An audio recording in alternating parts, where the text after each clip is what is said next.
Hello, this is Judoka Girl, and I'm here with Don Stickley from the Stickley Club in Arcadia Judo.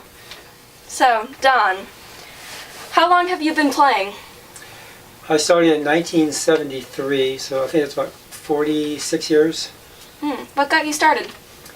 I lived in a little teeny town out in the middle of nowhere in California, and there was a judo club in a town called Barstow, and I lived about 20 miles out in the middle of the boonies.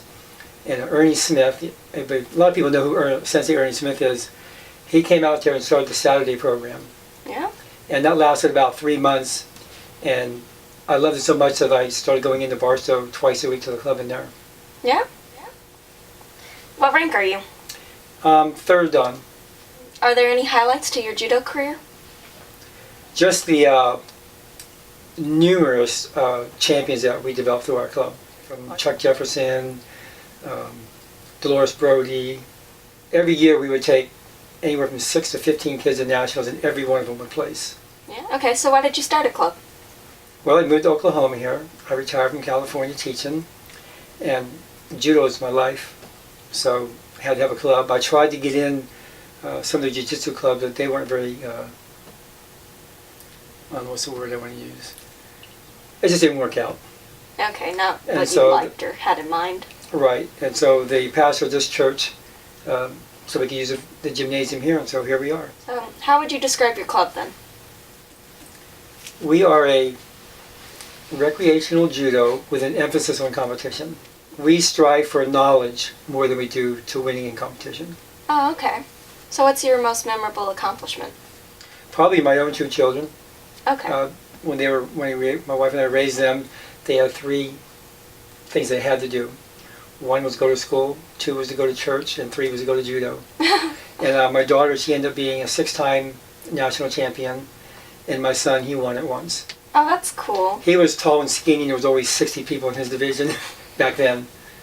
Back in the 80s and 70s, early into the 90s, we went to nationals. There was anywhere from 36 to 58 people in your division. Oh, wow. I don't think it's that big anymore, but it used to be really big.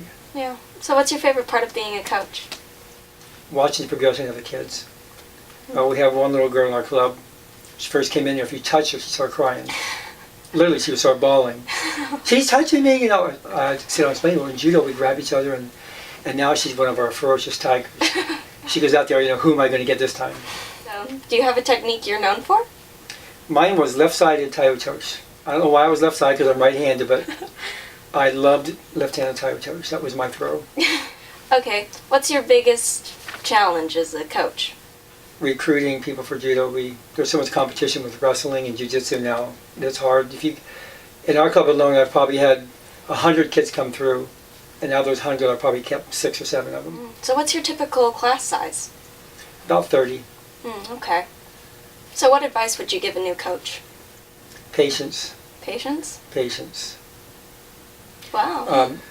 You'll go to tournaments and you'll see other coaches screaming and yelling on the side.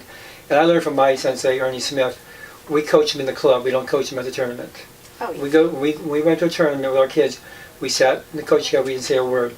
We just make sure they put the right score on, and you know, the match was administrated correctly. Fair. We never yelled out, you know, scores or anything like that, or argued with the referees ever.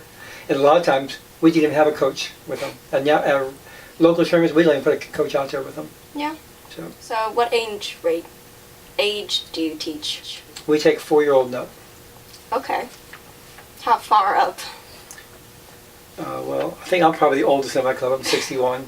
Okay. We have a couple guys that are 58 and in their 40s. What mixture of rank do you have?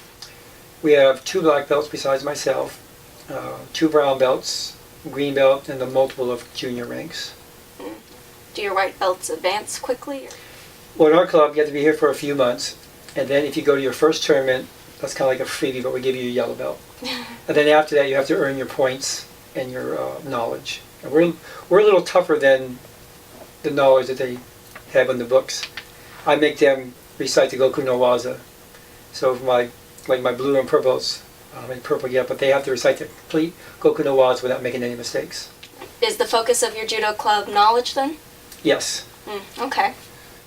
Well, thank you, Don. You're welcome. I can't wait to practice and fight your kids. We'll have a great time. This is the traditional way of facing a Tommy. A better way of doing this is come around the head and grab your own lapel right there. Okay? And hold right there, and then take the elbow in, and keep your hand open up like this, right like that. Okay? This way you control. And remember, you put all your strength and your might on their neck. If their neck stays in the mat, everything else will stay with them, and they cannot get up. Okay? If you do the same strength to them, they won't get up. Okay?